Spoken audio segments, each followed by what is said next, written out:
Okay. So dito na po tayo sa ating platform at maraming salamat na nandito po tayo upang ipagpatuloy po ang ating naudlot or natigil na series. Actually, mga kwanano, mga 1 month na. Our last series, it was November, I think that's 26. Okay, but today is December 18, so almost a month. Ngunit ganun pa man ay ipagpatuloy po natin ang ating pag-aaral at may konting po tayo, review. At ang ating pag-aaralan po ay nasa po tayo, nasa Revelation 17. At yung nakaraang study po natin ay patungkol po sa Revelation chapter 15 and 16, which talks about the 7 last plagues. At okay, I will share. Una sa lahat, welcome po sa ating mga kapatid, sa ating mga kaibigan na sumusubaybay po sa ating Facebook at ganon din po sa ating virtual platform here in Zoom. We are happy that you are here. And I hope that we could get the blessings and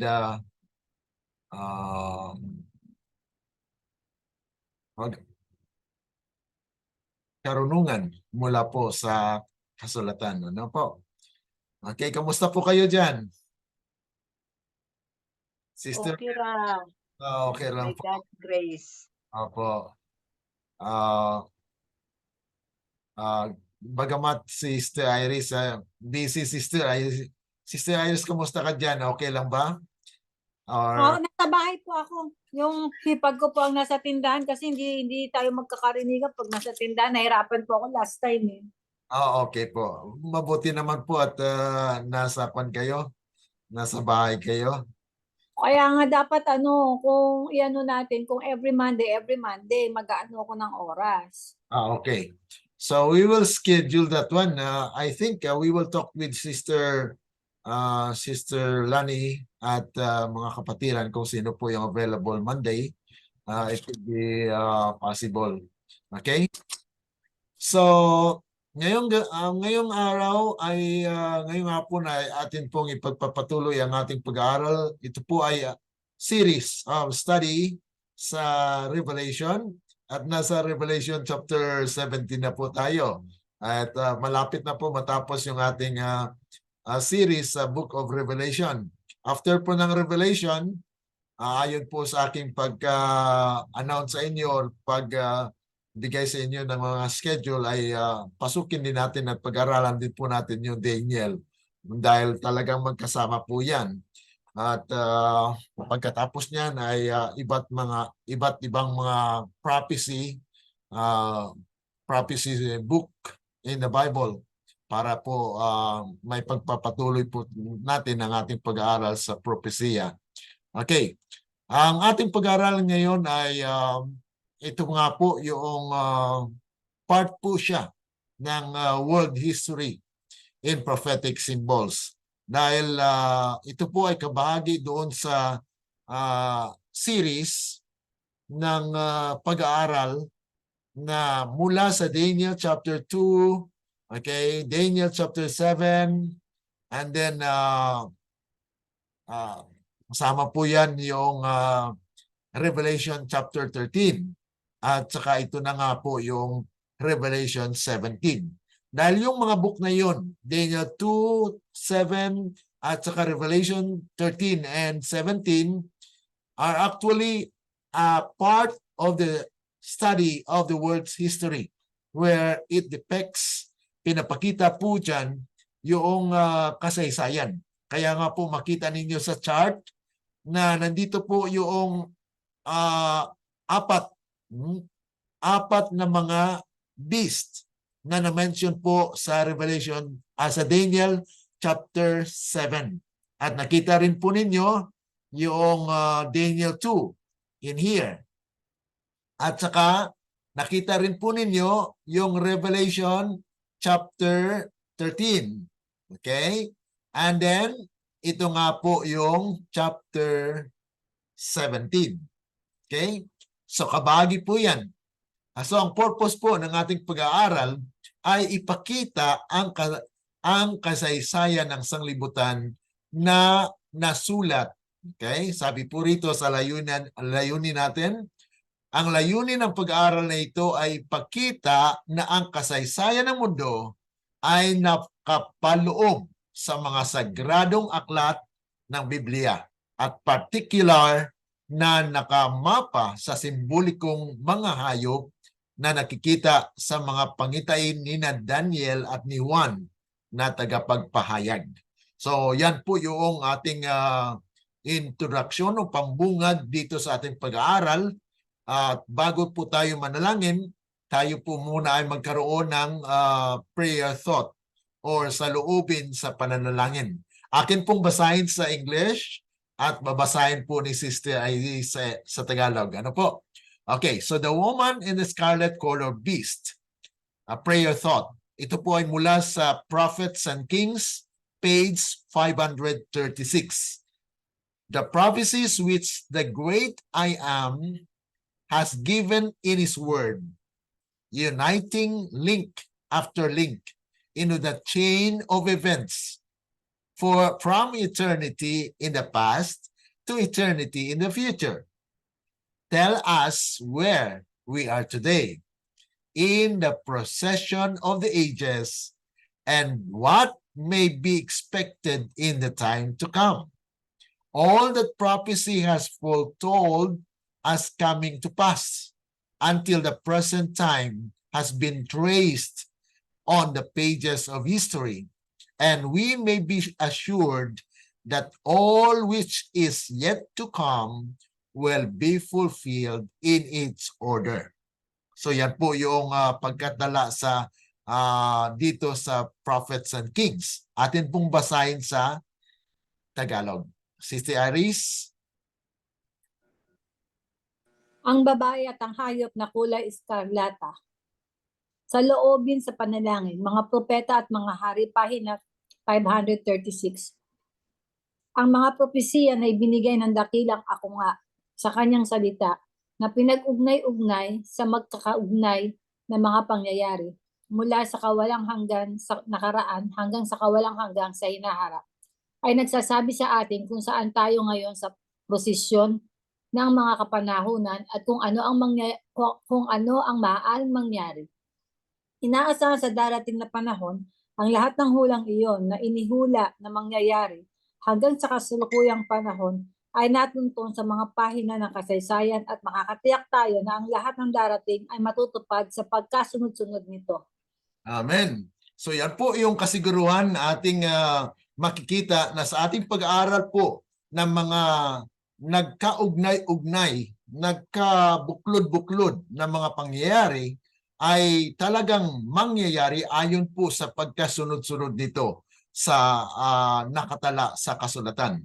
Kaya nga po, hilingin natin sa banal na Panginoon na sa ating pag-aaral po ng Revelation chapter 17 ay atin pong matunghayan at maunawaan po at mabantayan kung saan na po tayo sa kasaysayan. Okay, tayo po muna ay mananadaliang manalangin at tayo po ay maniklood sa ating Panginoon at hilingin natin sa Kanya ang biyaya at karunungan. Atin pong iyuko ang ating mga ulo at manalangin. Sa inyo dakila at mabagin po naming Ama na nasa langit ka, sa muli po ang inyong mga anak ay nagnanais na matuto sa mga espiritual at makahulang mga salita po ninyo. Na kami po bilang laman ay wala pong kakayanan na maunawaan ang mga bagay na espiritual.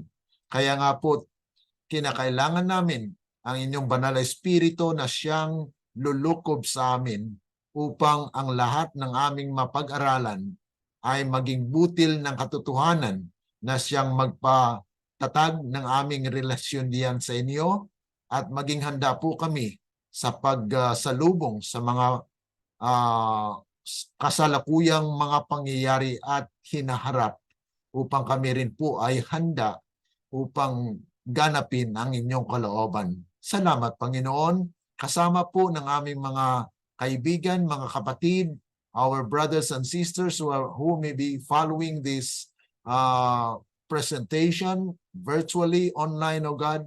May your blessings be upon them, that we are all be blessed as we read and study your words. Salamat, Panginoon, sa inyong pagtugon at amin pong inaasahan na kayo po ang siyang mamayani sa aming buhay upang kami rin po ay maging instrumento ninyo para ang liwanag at ang ilaw na ito ay mapasa amin at ganoon din po sa aming mga kaibigan at mga kamag-anak at mga membro sa iglesia.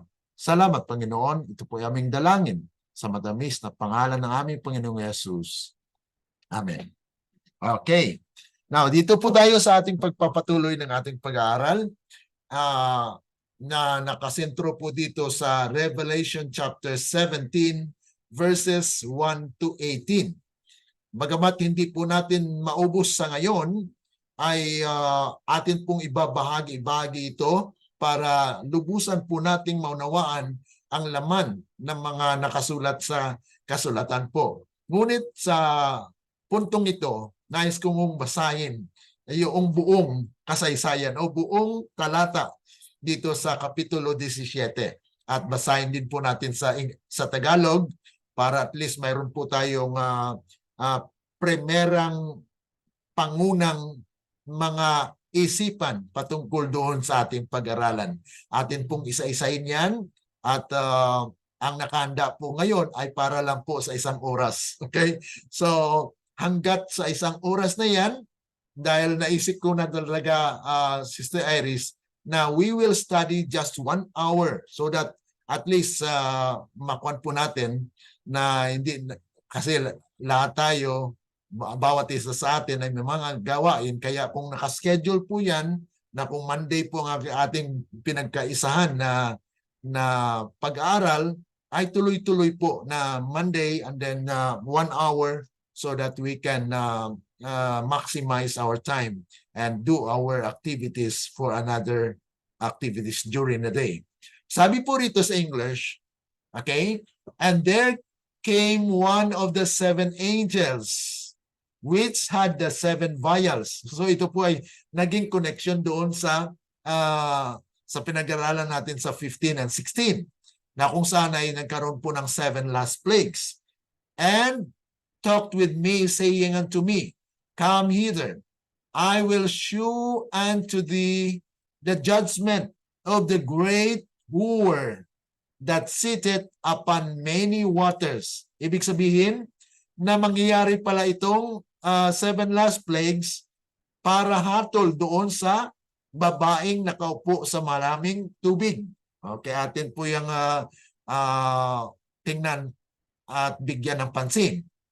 With whom the kings of the earth have committed fornication, and the inhabitants of the earth had been made drunk with the wine of her fornication.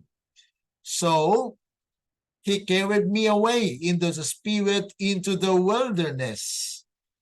And I saw a woman sit upon the scarlet-colored beast.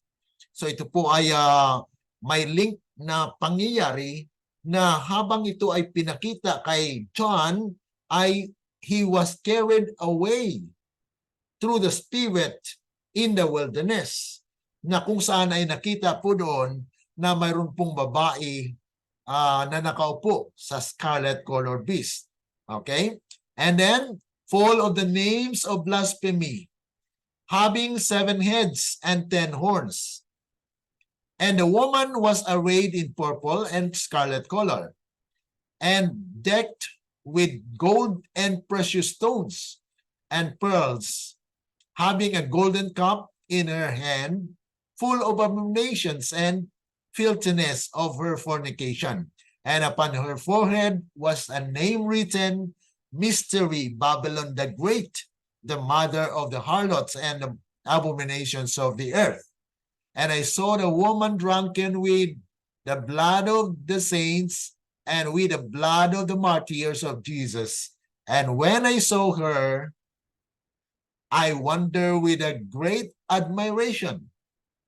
And the angel said unto me, Wherefore then didst thou marvel?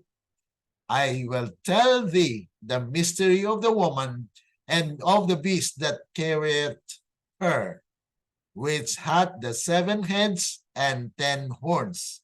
The beast that thou sawest was, and is not, and shall ascend out of the bottomless pit, and go into perdition, and they that dwell on the earth shall wonder, whose names were not written in the book of life from the foundation of the world, when they behold the beast that was, and is not, and yet is, and there is a mind which hath wisdom. The 7 heads are 7 mountains, on which the woman seated. And there are 7 kings, 5 are fallen, and 1 is, and other is not yet come. And when he cometh, he must continue a short space.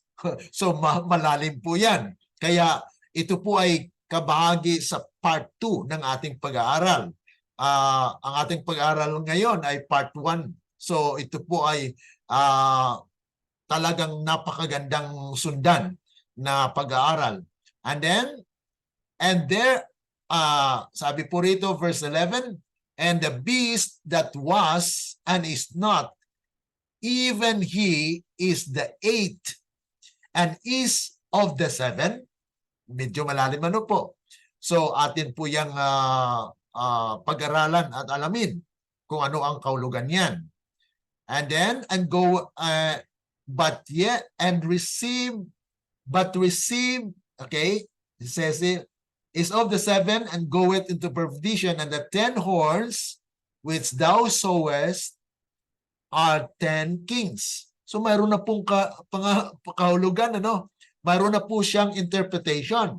Atin na lang pong ilapat kung ano po ang mga sunod-sunod na mga kaharian yon.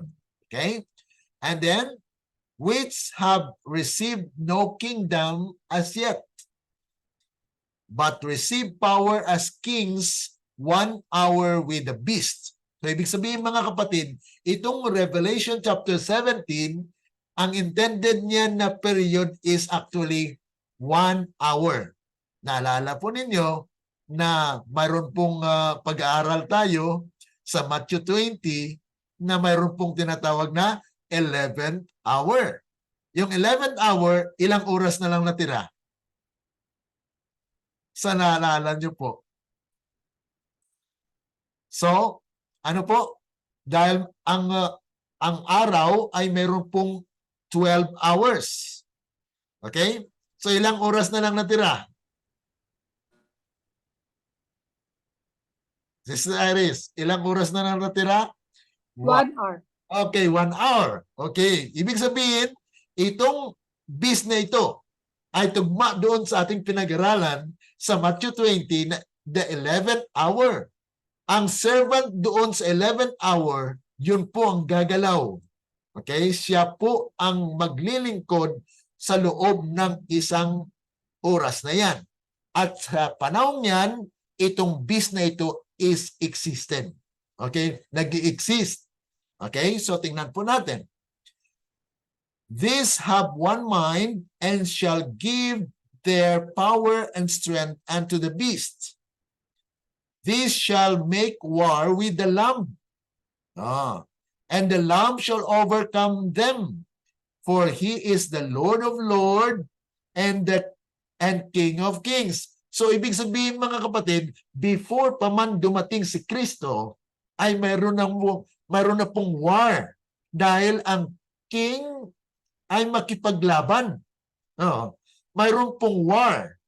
na kung saan ito po yung kapanahunan na si Michael will stand sa Daniel chapter 12, na kung saan ay Michael will stand and deliver his people, and that will be a time of trouble such as never was. That is verse 1 of Daniel 12.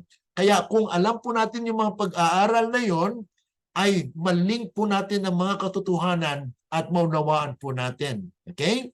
So yan po ay partly lang na nililink po natin, at least buo pong ating pagkaunawa sa mga pag-aaral natin sa propesya. Okay?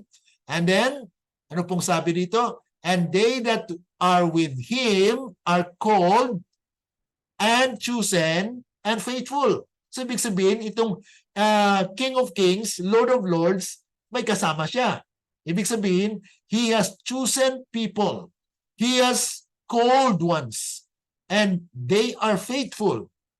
Ibig sabihin, mga kapatid, they are the purified people of God. Yung 144,000, which is the 11th-hour worker in Matthew 20, nating pinag-aralan. Okay? And then, verse 15, and he said unto me, the waters which thou sowest, kasi nakita doon kanina sa verse 1, na pinakita po yung may judgment sa great na poor na nakaupo po doon sa maraming tubig.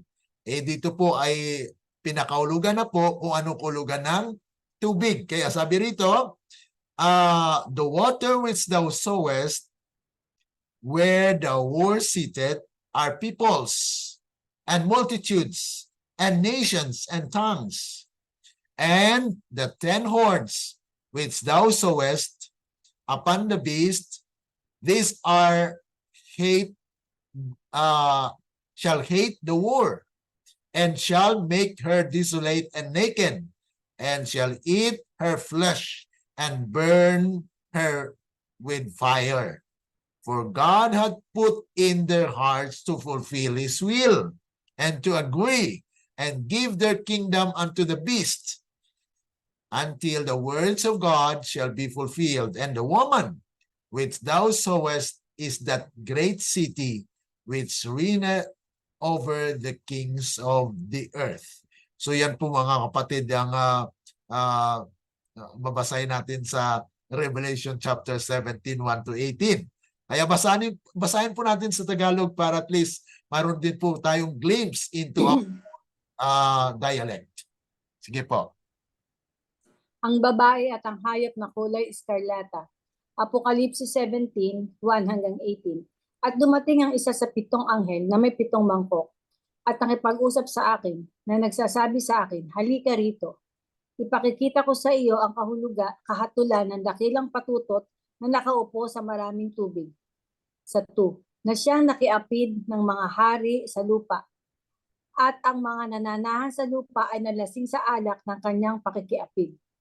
Kaya dinala niya ako sa espiritu sa ilang at nakita ko ang isang babae na nakasakay sa isang hayop na pula, puno ng mga pangalan ng kalapastanganan na may 7 ulo at 10 sungay. At ang babae ay nararamtan ng kulay ubi at pula at pinalamutian ng ginto at mga mahalagang bato at mga perlas na may isang gintong saro sa kanyang kamay na puno ng mga kasuklam-suklam at karumihan ng kanyang pakikiapid. At sa kanyang noo ay isang pangalan na susulat, Misteryo, Babilonia, na dakila, ang ina ng mga patutot at mga kasuklam-suklam ng lupa. At nakita ko ang babae na lasing sa dugo ng mga banal at sa dugo ng mga martir ni Jesus. At nang makita ko siya, ako ay namangha ng labis na paghanga. At sinabi sa akin ng anghel, bakit ka namangha? Sasabihin ko sa iyo ang hiwaga ng babae at ang hayop na nagdadala sa kanya na may 7 ulo at 10 sungay. Ang halimaw na iya'y nakita ay noon at wala na at aahon mula sa kalaliman at paroroon sa kapahamakan. At silang nananahan sa lupa ay magsisimangha na ang kanilang mga pangalan ay hindi nasusulat sa aklat ng buhay mula nang itatag ang sanglibutan. Nang kanilang makita ang halimaw na noon at ay hindi at gayon paman, at narito ang isip na may karunungan, ang 7 ulo ay 7 bundok na kinauupuan ng babae, at may 7 hari, ang 5 ay bumagsak at ang isa ay ngayon at ang isa ay hindi pa dumarating. At kapag siya ay dumating, siya ay dapat magpatuloy sa isang maikling puwang. At ang hayop na noon at wala na, siya ang ikawalo at kabilang sa 7 at napupunta sa kapahamakan. At ang 10 sungay na yun, nakita ay 10 hari na hindi pa nakatanggap ng kaharian, ngunit tumanggap ng kapangyarihan bilang mga hari sa isang oras kasama ng hayop. Ang mga ito ay ang isang pag-iisip at ibibigay ang kanilang kapangyarihan at lakas sa hayop. At ang mga ito ay makikipagdigma sa kordero at ang kordero ay magdaraig sa kanila, sapagkat siya ay Panginoon ng mga Panginoon at hari ng mga hari. At ang mga kasama niya ay tinawag at pinili at tapat. At sinabi niya sa akin, ang tubig na iyo'y nakita na kinaupuan ng patutot ay mga tao, at ang mga karamihan, at ang mga bansa, at mga wika. At ang 10 sungay na iyon nakita sa hayop ay kapupuutan ng mga ito ang patutot at gagawin siyang sira at hubad at kakainin ng kanyang laman at susunugin siya ng apoy, sapagkat inilagay ng Diyos ang kanilang mga puso upang matupad ang kanyang kalooban at magkasundo at ibigay sa kanilang kaharian sa halimaw hanggang sa matupad ang mga salita ng Diyos. At ang babae na iyon nakita ay ang dakilang bunsod na naghahari sa mga hari sa lupa. Okay. So nakita niyo mga kapatid yung medyo malawak at malalim na pag-aaral na ito na kailangan po natin talaga maunawaan at isa-isahin upang sa ganun ay atin po lubos maunawaan ang mga bagay na ito. Na kung saan ay maunawaan po natin na yung halimaw o hayop na yon ay kung saan ay naging siya dati at naging ngayon at maging sa kasalukuyan o sa hinaharap. At kung dumating po yung hinaharap, ay magkaroon lamang siya ng kunting panahon at babalik muli bilang ikawalo. Pero kabahagi po siya sa 7. Yan. So, yan po yung ating pag-aralan na talagang tumpak po at maunawaan po natin sa ating part 2 na pag-aaral. Okay?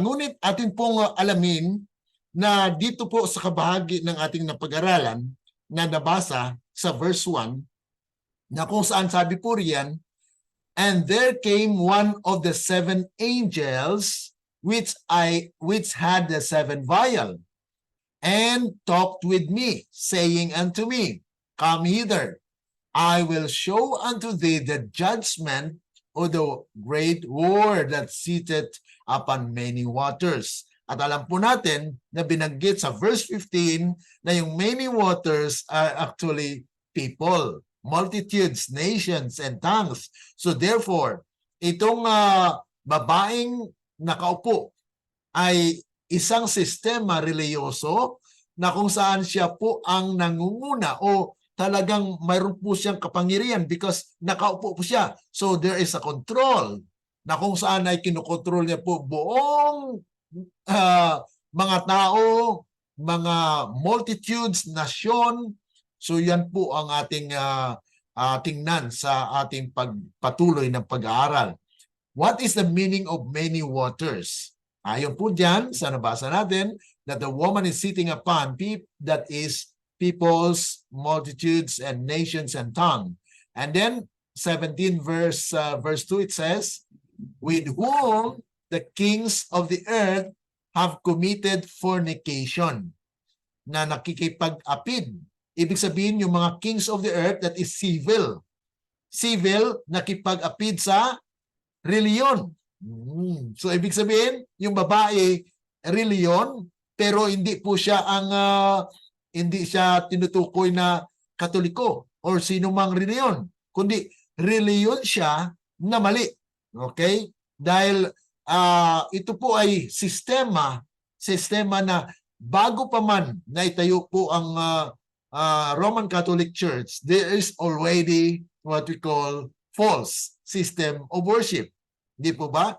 Kasi many waters, hindi po tinutukoy dito yung isang nasyon lang o isang imperyo, kundi many nation, tongue, peoples, multitudes. So hindi po siya tinutukoy dito yung Kapapaan or Roman Catholic Church. It does not. Hindi po tinutukoy yan. Kundi ito po ay kapangyarihan na kung saan ay kapangyarihang reliyoso na kung saan yung kings of the earth ay nakikipag-apid sa kanya. Ibig sabihin, there is a false system that is adopted by the nations or the kings during the time in the past. Okay? So, what is meant by made drunk with the wine of her fornication? Ano pong ibig sabihin yan?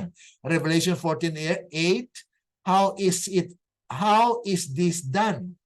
By forcing men to accept as spurious Sabbath. So nangyari po yan. So tingnan po natin, basahin natin para yung mga kapatiran natin na sumusubaybay ng mga Tagalog ay atin din pong matunghayan. Okay, basahin po natin. Sister Iris. Ang babae at ang hayop na kulay eskarlata.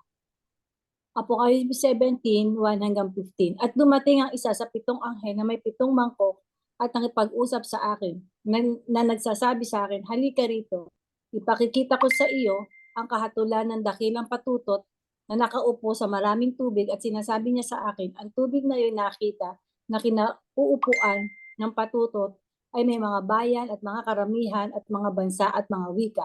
Ano ang kahulugan ng maraming tubig na inupuan ng babae? Mga tao at maraming tao at mga bansa at mga wika.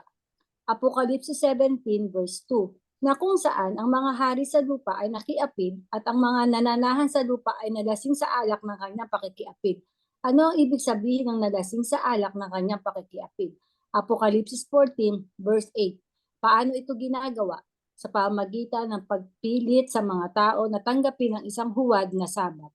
Okay. Okay, so yan po mga kapatid. Ito ay 2 verse pa lang, no? Na binabanggit po dito na dumating ang isa sa 7 anghel na may 7 mangkok. Ibig sabihin, isa sa 7. Okay. So bago pa man mangyari itong mga paghulog, pagpour ng salot, ng 7 salot, mayroon pong representative ang 7. Ibig sabihin mga kapatid, ay lumapit, mayroon po munang pangyayari bago po ihulog yung 7 salot na yon. Ibig sabihin na maihulog o maibuhos itong 7 salot after itong nangyari, after nitong mga ipakita sa anghel na mayroong 7 mangkok. Okay? At ano pong sinabi dito? Nakipag-usap sa akin na nagsasabi sa akin, halika rito. Ipakita ko sa iyo ang kahatulan. Okay. So ibig sabihin mayroon pong kahatulan na mangyayari na ipinakita, no? Na kung saan ay pinakita sa babae, sa kay John, kasi it was in vision that na kung paano si Juan ay sumulat nito. Kaya nga po sabi rito na ang kahulugan noong tubig na binanggit sa verse 1 ay mga tao. Kaya nga po ang kahulugan ng maraming tubig, yun po ay mga tao ayon sa aking nasabi kanina. At pinatutunayan po yan ng kasulatan mismo na siya mismo ang nag-interpret kung ano ang kahulugan ng tubig. Kaya hindi po siya literal na tubig, kundi ito po ay nangangahulugan ng mga tao. So ibig sabihin na ang babaeng tinutukoy po dito ay may kapangyarihan na ipasunod sa tao ang maling doktrina. Kasi ang babaeng yon, mayroon po siyang saro. At yun po ang pinapainom niya. At yung pagpainom niya po, nalasing. Nalasing po yung dahil sa pakikipag-apid niya yan, nalasing. Oh. Ngayon, yung paano po yung ginagawa? Yun po ang pagpilit dahil during the time ng Dark Ages, kung atin balikan po ang kasaysayan, ay mayroon pong first International Sandilo. Mayroong Sandilo na nangyari. That was 321 AD na kung saan ay si Constantine the Great ay nagkaroon ng dekreto na ang lahat ng mga tao ay sasamba sa araw ng linggo. So that is the change of the Sabbath, and it was declared by the Council of sa panahong niyan ng Dark Ages, that was 326, na it was put into a council na kung saan ay kuha na po yung iglesia. Okay, ang sistema na yon, na bagamat sabihin natin na yung maling sistema ng pagsamba ay nandoon na before pa man pumunta or nakarating itong tinatawag nating Romana Katolika, na kung saan siya po yung sa pamagitan ni Constantine the Great ay nagkaroon po ng pagpilit na sundin o ipasunod ang hindi tunay na araw ng Pangilin. Yan po ang binago actually sa kasaysayan. Dahil yun po ang katuparan ng Daniel chapter 7 verse 25. Okay? Na mayroon pong tinig. Mayroon kasing little horn. Okay? Little horn po na kanyang na-pluck out yung tatlo. That was actually mga kingdoms po kasi yan. Ang kingdoms of Europe, 10 po yan dati. Okay? Ang tatlo ay nahugot o nawala. It was plucked out. Heruli, Vandals, at saka Ostrogoths. So yung tatlo na yon ay nawala. Okay? So ilan na lang natira? 7. Itong pagkatapos na ma-pluck out yung tatlo, may umulhot na isang little horn. At lumaki ng lumaki, lumawak ng lumawak. At yun po yung tinatawag nating papasi. Okay? At nagsalita po siya ng mga kagilagilalas na mga bagay at nagbago ng kapanahunan. Kaya binago po yung Sabbath. That was actually the change. The spurious Sabbath, mga kapatid. Hindi tunay na araw ng Pangilin ay pinapangilin na ng tao hanggang ngayon. So yan po yung historical po ang ating pagkaunawa sa kasulatan, sa Biblia. Okay? Patuloy po tayo. Dito po sa ayon dito sa pagpapaliwanag, so he carried me away. Yun na po yung pagdala sa kanya into yung nagdala dito ay spirit, no? A spirit into the wilderness, na kung saan after po nangyari yun, after na ipanikita po yun na mayroong babae na nakaupo sa maraming tubig, ngayon ay he was now carried into the wilderness. Sa wilderness ay mayroon pong nakita. I saw a woman sit upon a scarlet-colored beast. Okay? Full of names of blasphemy, having 7 heads and 10 horns. Yan po yung verse 3. Tapos tayo sa verse 2, sa verse 3 tayo. This particular beast cannot be a symbol of Rome. Kasi yung Rome po, mga kapatid, ay kuha na po yun, later lang yun. Okay? Pero yung pinapakita po dito, mga kapatid, yung beast na ito ay mangyari pa. Okay? Mangyayari pa. Kasi ang Rome, sa kasaysayan, ayon doon sa atin na pag-aralan sa Daniel chapter 7, na kung saan ay it was actually the nondescript beast in 2 phases. Dalawang kon po yun. Ayon doon sa picture na pinakita ko kanina. Okay, balikan natin konti. Ito po. Balikan natin konti para at least mayroon po kayong picture sa pag-aaral na ito sa Daniel. Daniel 7 po yan. So itong unang beast, pinakita po dito ay lion with 2 wings. At hindi po natural na ang lion ay may pakpak. Kaya it is just a symbol. So hindi po siya simbolo, hindi po siya literal na pakpak ng eagle. Kundi yan po ay nagpapahayag lamang kung ikailang kaharian yan. Bakit po? Dahil ang Babylonia cannot be considered a swift or bilisang pagiging kaharian. Kasi it took 1,800 years bago po siya mag-rise into power as a kingdom. Yan po yung katagal ng pag-rise ng Babylonia. Kaya kung sabihin natin na yung two eagle wings na yan ay nangangahulugan ng sweetness, ay hindi po. Hindi po. Dahil naging kaharian ang Babylonia matagal na panahon. It takes a lot of years bago po siya nag-rise into power as universal kingdom.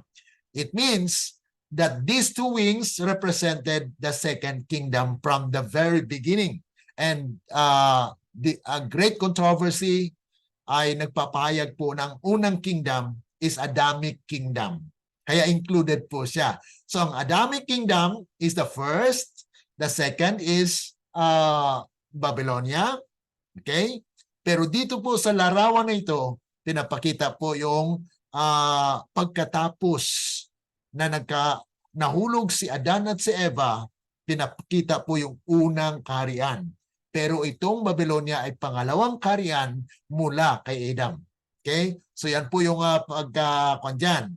So Babylonia po yan. And then pangalawa po ay pinakita kay Daniel yung bear.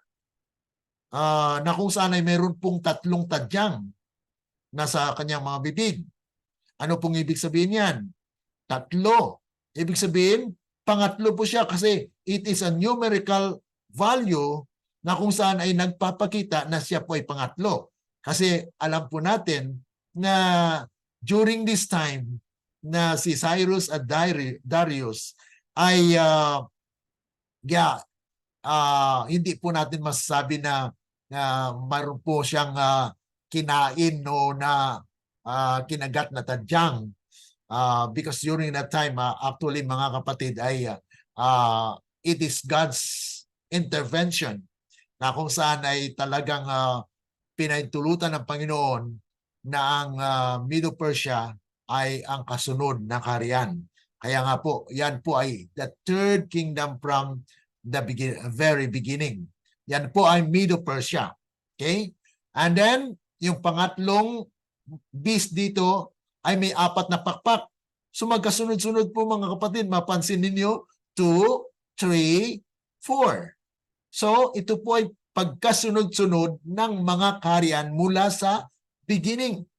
Okay? Yan po yung pangahulugan yan. Kasi ang 4 na pakpak na ito ay hindi naman ibig sabihin na very sweet. Yes, alam po natin na matagal din po na mga years na nakipaglaban si Alexander the Great kay Darius at Cyrus at during the time na agawin nila or maging kaharian po sila. At pinakita po dito yung 4 na ulo ng leopardo po. So nakita po nyo, lion, bear at saka leopardo. Ito po magkasunod-sunod na mga beast o hayop dito. Ang pang-4 ay go into 2 phases. Ito po yung tinatawag na nondescript beast. Hindi po siya malaman kung anong hayop yan. Nondescript. Hindi mas describe kung anong hayop. Kaya wala po siyang kasarian kung anong hayop. So ibig sabihin ay kwan siya. Yung parang hindi mo malaman ba kung anong kulay. So yan po yung nagbabalat kayo. So yan po yung kalagayan ng kingdom na ito. Na kung saan ito po ay una, dumating po siya na mayroon po siyang 10 sungay. At pagkadating po dito sa second phase niya, ang tatlo ay nabunot, nawala. Okay, tinanggal. Kaya naging kuha na lang po yan.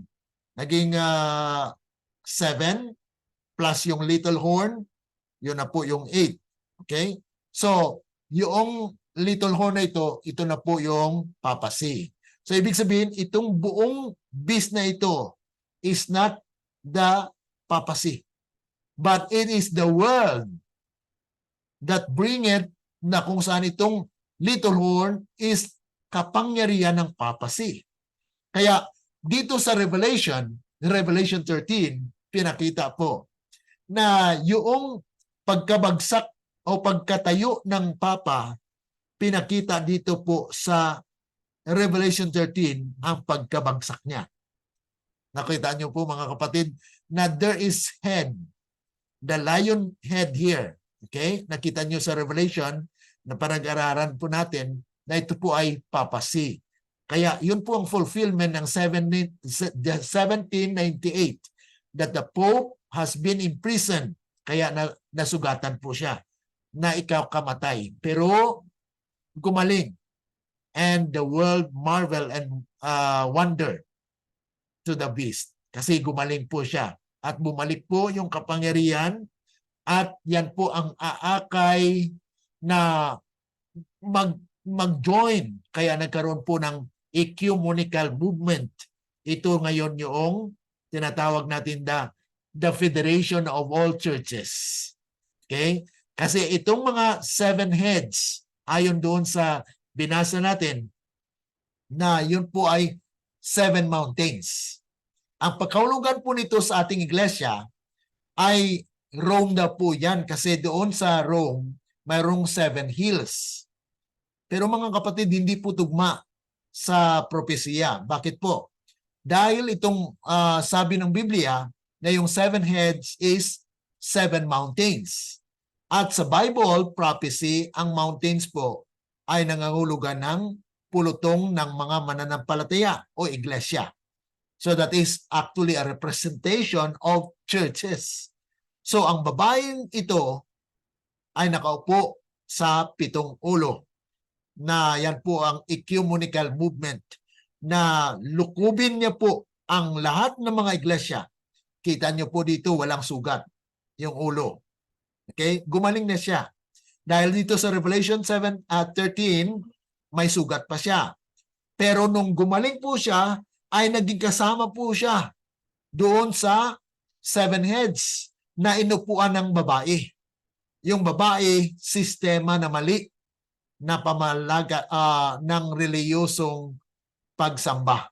Ayan po, sistema po yan. Hindi lamang nagpapayag po ng Catholicism dahil hindi po yan ang tinutukoy ng Biblia. Ang tinutukoy ng Biblia na itong babaeng ito ay false system of worship na mula pa man sa umpisa ay nagkaroon na. Sa panahon ni Cain, di po ba? Mayroon pong maling sistema. So that as actually the system, the spirit of false worship. Okay? Now, balik po tayo dito. So, atin pong nakita dito na kung saan ay sinabi nga po rito na this particular beast cannot be a symbol of Rome as some have thought. Iniisip ng iba yan na Roma po yan. The first reason is that the nondescript beast of Daniel 7 as previously explained is a symbol of Rome. Ayan. So, in-explain ko na yan. At least, at mayroon po kayong talagang larawan ng pagkaunawa doon sa nondescript beast. Na yun po ay nagpapahayag ng pag-ulhot o pagkahari o pamumuno ng Roma. Okay? And was seen coming up from the sea. But the scarlet-colored beast, John says, was in the desert. Yan po mga kapatid. So may pagkakaiba. Yung sinasabi dyan na yung nondescript beast is actually showing about the Rome. But itong scarlet colored beast ay hindi po. Dahil itong nondescript beast nanggaling sa dagat. Yung dagat is the old tinatawag nating ancient world. That's the time of the Europe. Okay? The 10 kingdoms. So that was actually the ancient world. Okay? Pero itong sinasabi po na scarlet colored beast nakita sa desert. Okay? And then, therefore, the forces that brought the scarlet colored beast on the stage of action is the opposite of that which produced the nondescript beast. The second reason is, as the angel was about to show the vision to John, he said to him, "Come hither, I will show thee the judgment of the great war that seated upon many waters." Then John was carried into the wilderness, and there he saw the woman riding on the beast. The reason the vision is given is to show him the judgment of the woman. So, ang rason po bakit pinakita po yung vision na ito para ipakita po kung paano hatulan ang babae. Okay, so atin po yung matunghayan sa ating patuloy na pag-aaral. But she was not judged in the days of Rome. Ayan. So yun po yung pasubali doon. Ibig sabihin na hindi po siya ang Rome. Dahil itong paghatol sa babaeng ito na nakaupo sa maraming tubig ay yun po ay hindi nangahulugan ng Rome, kundi false system of worship.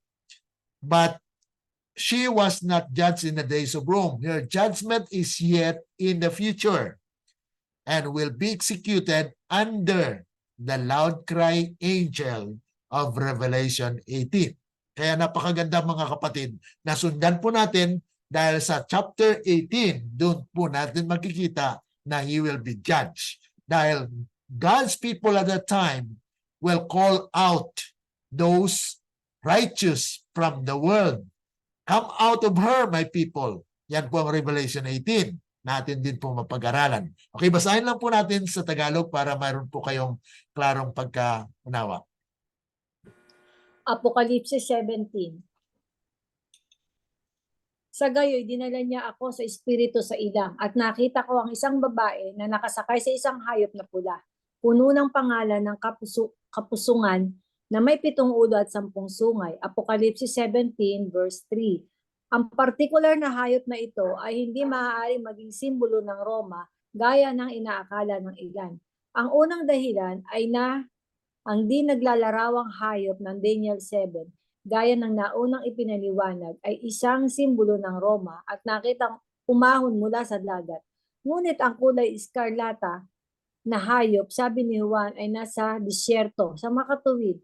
Ang mga puwersa na nagdala ng iskarlata ng kulay na hayop sa entablado ng pagkilos ay kabaliktaran ng gumawa ng di naglalarawan.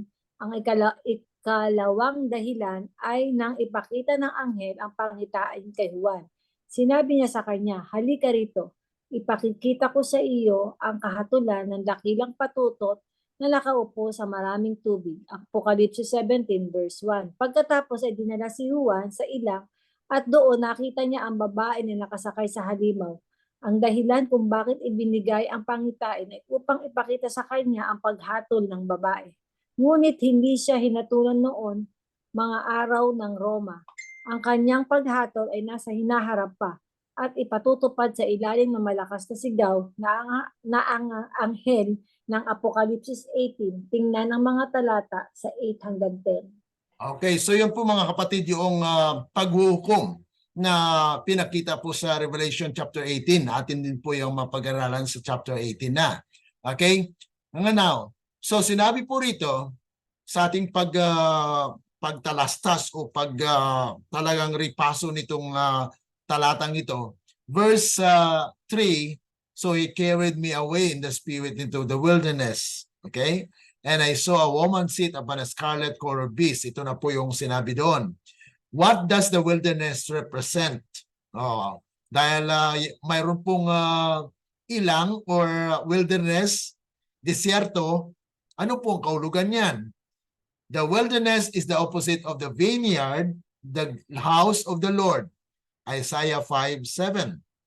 Thus, it represents Gentile nations, showing that the kingdom is in existence at this time. Okay. So yun mga kapatid, na during the time ng existence ng skalatang hayop na ito, ay nandyan na po yung kaharian ng Diyos. Ibig sabihin, the establishment of the kingdom of Christ, yung Daniel chapter 2, na yung bato na yon ay naging kingdom, eternal kingdom of God. Kaya ito po ay pag-prove, okay, na kung saan ay itatayo ng Panginoon ang kanyang kaharian sa panahon ng mga hari. Kasi sabi doon sa Daniel 2:44, in the days of these kings shall the God of heaven establish a kingdom that shall never be destroyed. So, the existence of the kingdom of Christ will be during the time of these kings in the world. Kaya itong mga hari na tinutukoy po dito, na wala po silang korona, pero binigyan po sila ng otoridad kasama ng beast, ng scarlet-colored beast within 1 hour. 1 hour. Yan na nga po. So during that time, span of time, that is still a time of probation. May probationary time pa. Bakit po? Dahil ang bayan ng Diyos, the 144,000 will call. Yung ipatunog na po yung mensahe ng Revelation 18. Atin po yung matunghayan sa ating pag-aaral din. Okay. Now, who is the woman? Okay, ito na. The church is likened to a woman. Jeremiah 6:2. Since this woman is vile, she represents an apostate church, a corrupt, counterfeit religious system. Ayan po mga kapatid. So ang babaeng tinutukoy po dito ay sistema. Sistema ng katulad po kay Cain. Ang inutos ng Panginoon, hindi niya sinunod. So nag-apostate po siya, tumalikod siya sa utos ng Panginoon. So mula pa noon, mayroon na pong ganong espiritu.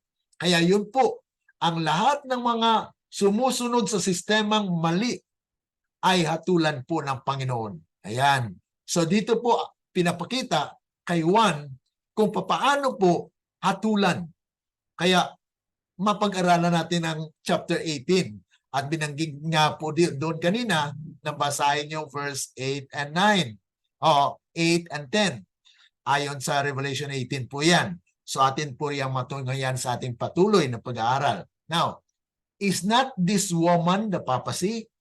Hindi po ba yung babaeng ito ay papacy? Kasi marami sa atin, mga Seventh-day Adventist, na pag sinabing babae, dyan sa Revelation 17, ay papacy na.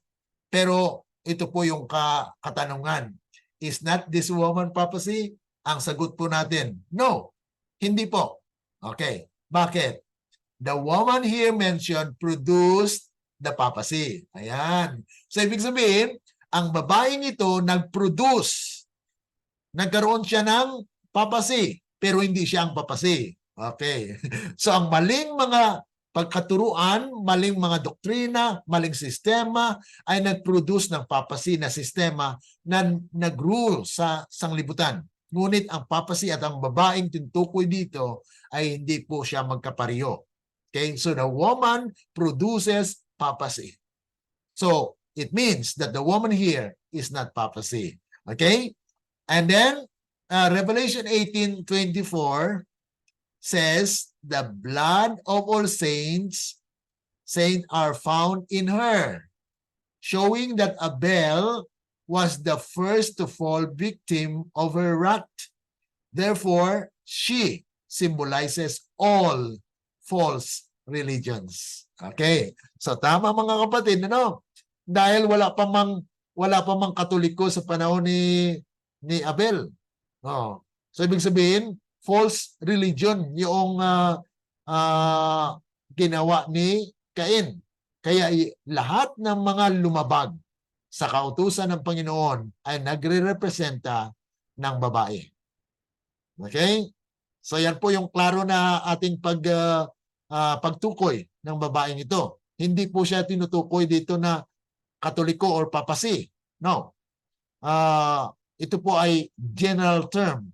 General term na yung mga false system, false religion are all considered as the woman, na kung saan ay binuo po yan, na nag-produce po siya ng papacy, nag-produce po siya ng ibang mga sekta, mga reliyon.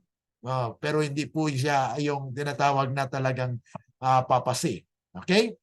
So basahin po natin sa Tagalog. Sige po.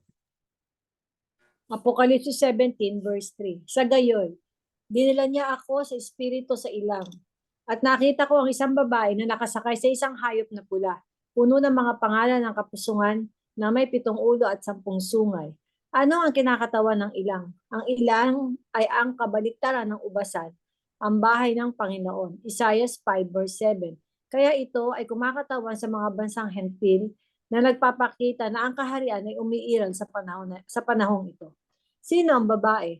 Ang simbahan ay halintulad sa isang babae. Jeremiah 6 verse 2. Dahil ang babaeng ito ay hamak, siya ay kumakatawang isang apostatang simbahan. Great Controversy 381. Isang tiwaling huwad na sistema ng relihiyon. Hindi ba ang babaeng ito ang kapapahan? Hindi. Ang babaeng binanggit dito ay gumagawa ng kapapahan. Sinasabi na Apokalipsis 18 verse 24 na ang dugo ng lahat ng pinatay ay matatagpuan sa kanya, na nagpapakita na si Abel ang unang naging biktima ng kanyang galit. Sa makatuwid, sinasagisag niya ang lahat ng huwad na relihiyon. Ayan, so klaro po yan mga kapatid. No? Naunawaan po ba ninyo mga kapatid? Sister Mariana, okay lang po ba? Nakuha niyo po? Nabasa na ko tong sa Spirit of Prophecy, ang kahimtang ni Cain ug ni Abel. Managsuon sila, di ba? Maguwang si Abel. Giingon dito, maguwang si Cain. Si Cain, isip maguwang. Kuan siya, kanang murag naa siya'y pari man siguro to siya. Dayon si Abel, isip na nag-represent siya member. Opo. Pero gipatay sa pari ang member. Managsuon na. So nagpasabot, Iglesia, Adventista. Sayop ko o tama ko? Tama po yan kasi ang false system ay nagre-representa po yan. Lahat po yung ng mga gumagawa ng kamalian. Katulad po kay Cain. Cain actually, when he was born, he was the firstborn. So ang firstborn sa panahon ng Israel ay siya ang pinakapari, una na leader. Siya sana ang magtatapos ng gawain. Pero katulad kay Esau, si Esau ay siya rin po sana magtatapos ng gawain. Pero hindi po bininta niya ang kanyang pagkapanganay. Kaya nawala po sa kanya ang pagkapari. Okay? Ibig sabihin, ang pagkapanguna o pangulo sa reliyoso na estado. So ganun po yung antitipo na si Cain pinatay si Abel. Ganun din po ang mangyayari sa bayan ng Diyos sa uling mga panahon. Pero sa panahon ito, ang Diyos ang magprotekta sa kanyang bayan. Kasi ayaw niya na patayin lang yung mga, kaya silyuan niya yung bayan niya. Kaya sa panahon ito, sa uling panahon, ang katuparan na talagang ang sistema na false na ito ay hatulan ng Panginoon. Kaya tatawagin lahat ng mga banal doon sa Babylonia. Okay? During that time ng loud cry.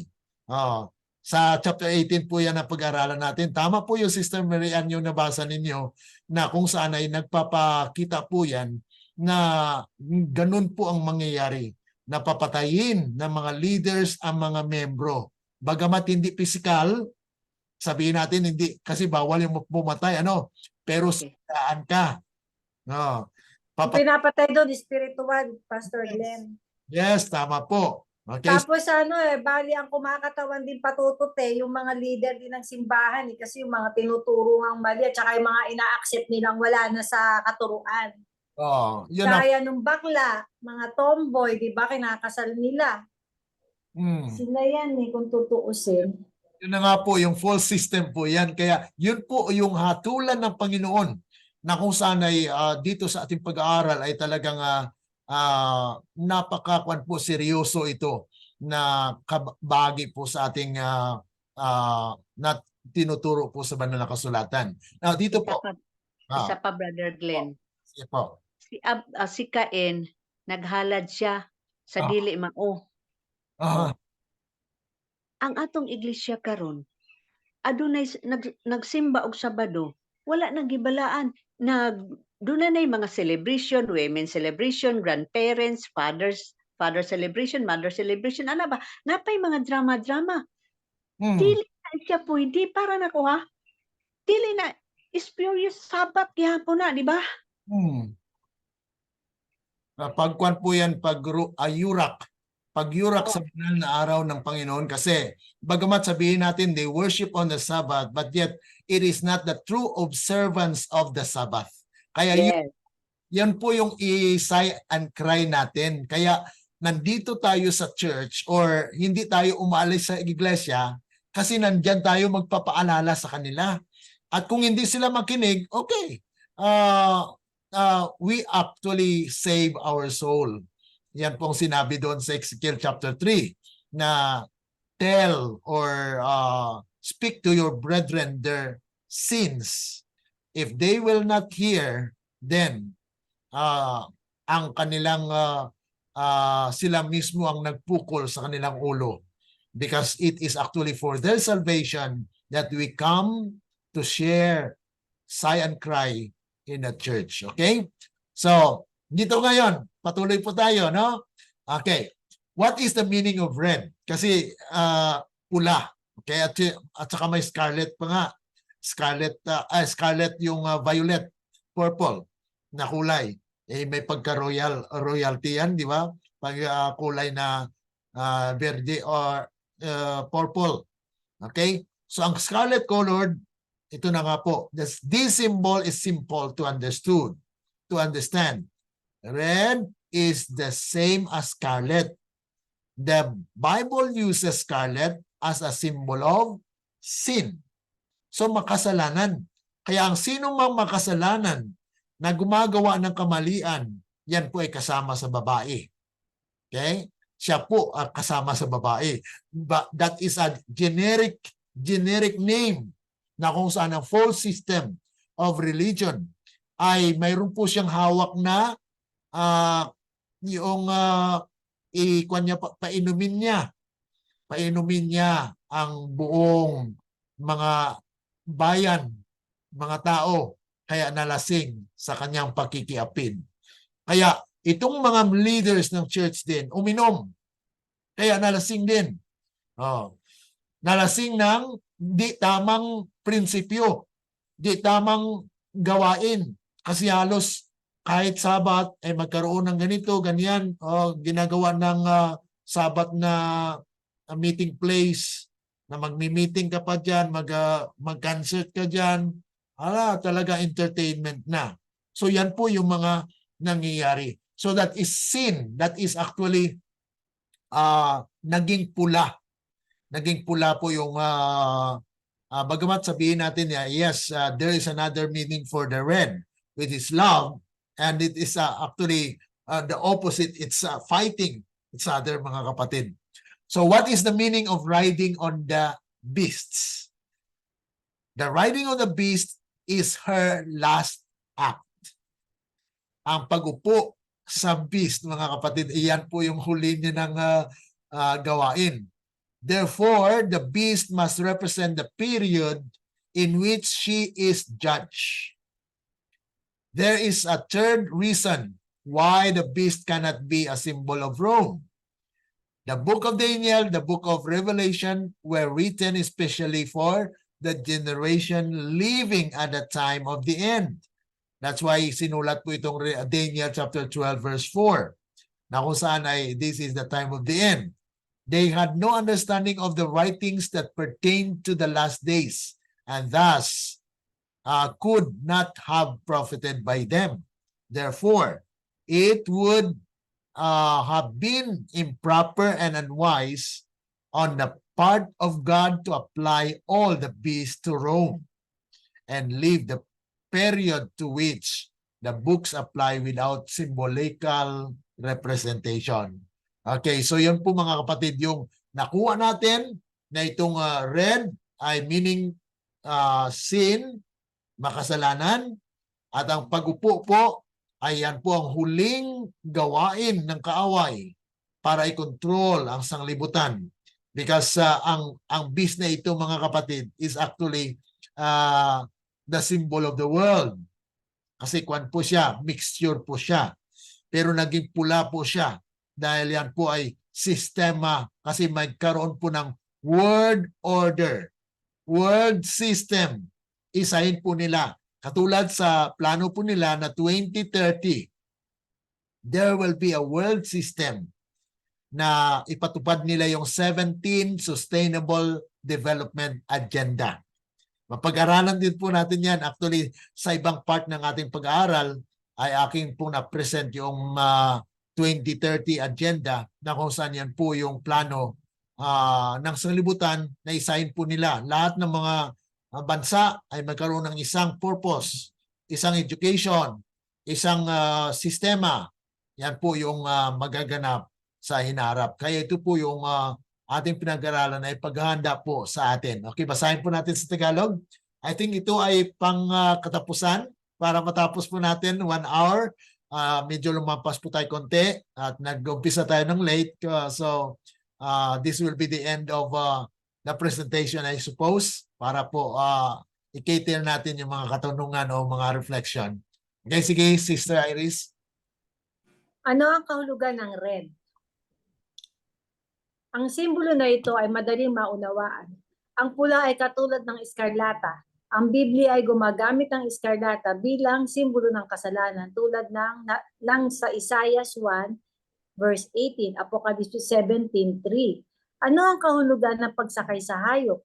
Ang pagsakay sa halimaw ay ang kanyang huling gawa. Sa makatuwid, ang hayop ay dapat kumatawan sa panahon kung saan siya hinatulan.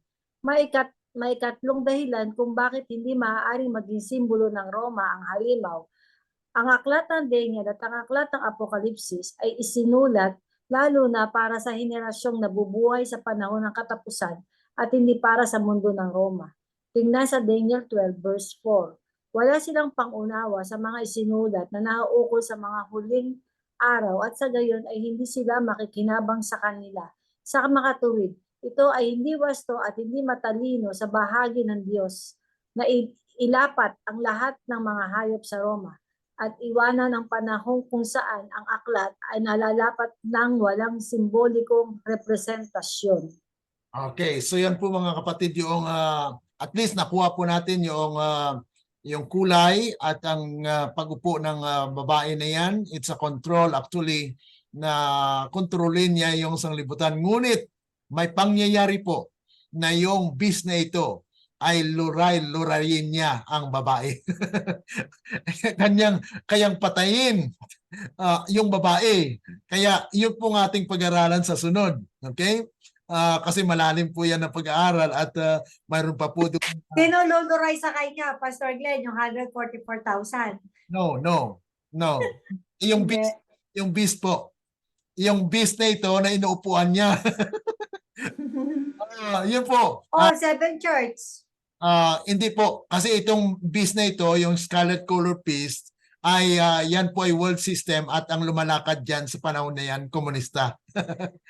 Sistema. Okay, so at least may idea po kayo na pagsunod natin pag-aaral sa Monday po para makuha na po natin, mapatuloy natin na kahit ilan na po mga kapatid ang dadalo ay sige lang, patuloy lang tayo. Okay lang po yung kasi nasa Facebook naman, at least naman mapapanood kahit late. Amen. Okay, sige po. Any reflection po, reaction po sa ating pag-aaral ngayong hapon? para at least po ay bago po tayo magtakop ay may reflection po kayo at reaction sa ating napag-aralan ngayong hapon. Ako, Brother Glenn, nagpasalamat lang ko ini gabi na karon kay na-open akong huna-huna sa akong nabasa. Dugay na nga panahon to na ako nabasa. Paghisgot ni mo bahin ni Cain ug ni Abel, mao pa ko nakakuan nga katuda ang iyang halad nga wala gidawat sa Ginoo. Mao di ay na sa karon nga hitabo. Oo. Yes, Dili mao. Mm. Kaya ang hinuon na nadugangan sad akong kahibalo pag-ingon pod nimo nga spiritual to nga pagpatay. Na siya significance pero spiritual ba? Opo, opo. Kasi yan na nga po yung hindi kasi pwedeng patayin din ng mga leaders, yung mga members, ano, pero sisiraan po. Ibig sabihin, Okay. yung hindi ka pagsalita, itataboy ka sa iglesia, yan po ay paraan ng pagpatay sa tao. Kasi wala ka ng right, wala ka ng karapatan ba na hindi mo na magampanan ang iyong responsibilidad na sana ay yun po ay mensahe para sa iglesia, pero ikaw po ay sinisiraan, ikaw po ay parang hindi ka nag-exist kasi hindi ka pansinin ng mga kapatiran. Mm-mm. Yan po yung mangyayari dyan. Pero ang mananagot yan, Pastor Glenn, yung leader. Yan nga, Para na rin siya yung babaeng patutot. yes. Kasama po yan kasi hatulan nga po eh. Yung Kaya nga po, kaya ang kung tutuusin, na siya, gumagalaw na siya. Ang inaantay na lang natin yung the big one eh. yes. Kumbaga yung Alipores, gumagalaw na, nakaposisyon na. Oh. So Di yan, po ba? kaya Tapos tingnan nyo, sa ibang tinatanggap nila ang babae at ang bakla at ang tomboy, nagkakasal nga sila, di ba? Kaya yan po yung talagang ipagalaw nila po yan na ang mga mangaling sistema po ay talagang mangyari yan. Ipapatupad yun ng kaaway. At marami pong malilinlang. Marami pong mga kapatiran talaga na okay lang yan kasi love natin yan. Parang demonstration of love na pantay-pantay yung tao, bakla o ano. Pero hindi. Perversion na yan. It's a perversion na kung ano ang ginawa ng Panginoon ay isirain nila yung ginawa ng Panginoon, hindi na po maganda. Okay? Brother Glenn, Yes po. naay pastor akong gitagaan atong gihatag bitaw sa gipadala sa ako ang mga booklet katong The Word, Yesterday, Today, and Tomorrow. Aha. Paghatag nako sa iya no, wala na ko niya ginapansin. Amot nung gibasa ba to niya? Lahi na siya, murag nag-dry na siya sa ako Pero akong huna-huna, I don't care as long as nakahatag ko nimo. Oo. Tama po. Kaya yun po ang kung talaga, hindi ka napapansin kung kayo, kung ngayon ay magkaibigan kayo, mag-umpisa tayo mag-share sa kanila ng mensahe. Pagkabukas wala na, hindi ka nakilala. Hindi na kayo magkaibigan. Hindi na kayo magkaibigan. Kung ngayon ay, Hindi ka nakapatid. kung noon ay close kayo, pagdating dito sa katotohanan, ay parang may ketong ka ba? Na hindi ka nalapitan, hindi ka pansinin. Kahit okay. isang pamilya pa kayo, Brother Glenn, kahit isang pamilya pa kayo na pare-pareho ang paniniwala nyo, pag dumating ang panahon na ganyan, magkakahiwa-hiwalay kayo. Oo. Yeah. Pag-aawayan nyo pa nga yung paniniwala, kung sino tama at mali.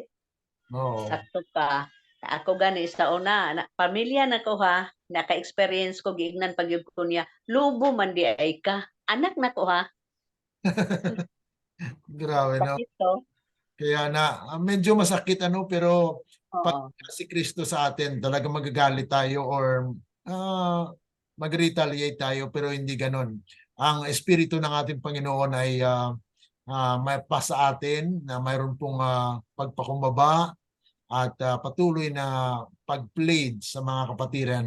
Dahil mahal natin sila, kaya huwag nating iwanan din na Mahal natin sila, kaya mahahabag tayo sa kanila. Saka maawa ka sa kanila, ba't ganun yung paniniwala nila? Saan hinuhugot? amen. Kasi kahit po ako sa totoo lang, ang dami ko nga tanong kaya lang wala nang oras para entertaining. Siguro sa Sabat. O Ah. kaya sa bukas, pag nag-ano tayo at may oras, may Ah. mga itatanong ako, tapos may mga isi-share ako na karanasan ko sa sa Mother Church. Kasi bukas, itong Christmas at saka yung susunod na hindi naman ako a-attend ng Mother Church. Pwede, Saka yung mga end-year party, hindi rin ako a-attend. Kaya lang ako umattend last year. Kasi nga, syempre, pakisama, saka meron tayo iniingatan. Since na inalis ka na ron, edi tama. sila na lang. So bukas po pwede kayo mag-testimony doon sa maaga kasi ang start ng ng midweek, mga alas 7 diyan. 7 po. Sige po. No. Pwede naman, basta alam ko lang po ng ahead of time. Pinaghahandaan ko naman po siya. Oo, Maayong masayo ang link para mapasa na ko sa usa na to ka igsuon. sila kasi si Sister Ruji May ang nag-ano ng link eh. Okay. Sila ang in charge sa link, so ikuan lang natin sila. Inform natin sila para at least kung anong ang link. Baka pareho lang link siguro kasi sila naman nagbibigay ng link for midweek. Okay? Kasi ngayon, ang Mother Church, busy yan sa mga Christmas party, sa mga exchange gift, mga palaro. Marami silang ngayon, pag ganyan Oo. Sabi ko, iba na ngayon. Para ka na rin nasa Katoliko. Pagandahan mo si Although, sa sabi nga, Sister Aris. Sorry. Pagandahan mo sa third Sabbath. Mag-gathering tayo kila doon sa Oo nga, alam mo, nag-iisip nga sana ako kung next Saturday, pupunta ka kay Brother Sam. Sabi ko pa, iniisip ko kahit ako lang. Kasi grabe ang traffic eh. Ang mga anak ko ayaw ng traffic.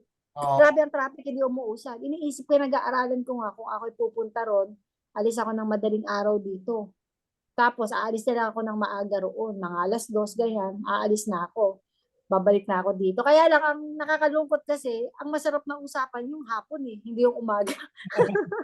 Oo. Masarap ang discussion sa hapon kaysa sa Tingnan, umaga. pagdating ko dyan, third Sabbath yan eh, nandyan ako. January pa naman yun eh. Daan ka mo ari kang Pilipinas karon nga bulana, brother? Sa January 14 po ang flight ko, papunta dyan, Pinas. Okay. Mayon ta makalaag pud ka diri sa Visayas, no? Yung tingnan ko lang, hindi yata ako makakuan dyan kasi Okay. nandyan po si Brother June ngayon eh, sa Davao. Oo. Nasis Davao. Oo. Mm. Kasi na-assign kami po sa sa iba't ibang lugar na nasa po ako eh, Calabarzon. Okay. Sige po, sino po ang mag-volunteer for closing prayer? Salamat po sa mga kapatiran na sumusubaybay sa ating programa, sa ating Bible study series. So, Salamat din sa message. Next Monday po, mag-muna tayo para ipatuloy po natin yung pag-aaral na ito. Napakaganda po. Sige. Sige, sino po ang mag-volunteer for closing prayer? Sister, ikaw na po. Sister Miriam, sige po. Bisaya. Kahit Bisaya po, okay lang po. Sige. Mag-ampo ta. Labing balaan o gamahanan nga Dios nga amahan makagagahom sa tanan. Dalaygon ka o Diyos sa walay katapusan. Salamat gayud kaayo amahan sa imong pagkamaayo kanamo. Salamat kaayo sa ihatag nimong kahigayonan kanamo sa pagkahibalo sa mga propesiya. Ingon man amahan sa angayan namong mahibaw-an. Amahan, hinaot nga sa kanunay ang imong balang espiritu magagiya kanamo sa kanunay aron makahimo kami sa pagkinabuhi nga uyon sa imong kabubuton nga ang imong kinaiya kanunay among ma-maintain og sa ingon magmadaugon kami, mahimo kaming madaugon nga iglesia. Salamat kayo sa mga mensahe amahan nga among nadawat, hinaot ikaw sa kanunay maghatag og dugang nga kaalam ni Brother Glenn nga ang iyang mga kaalam usab ipahat ka namo sa kanunay o hinaot amahan nga sa kanunay usab ikaw magapanalangin kanamo nga nagaapil niini nga Bible study. Among lauman namahan nga imong dunggo ng among mga paghangyo kanimo tungod lamang sa ngalan ni Jesus. Amen. Amen. Let the words of our mouth and the meditations of our hearts Be acceptable in thy sight, O O Lord, Lord, our my strength strength, and our Redeemer. my Redeemer. Amen. Amen. Okay, maraming Amen. Amen. Marami po salamat. Bitin Sige, lang ng konti. bye-bye. Okay, bye-bye.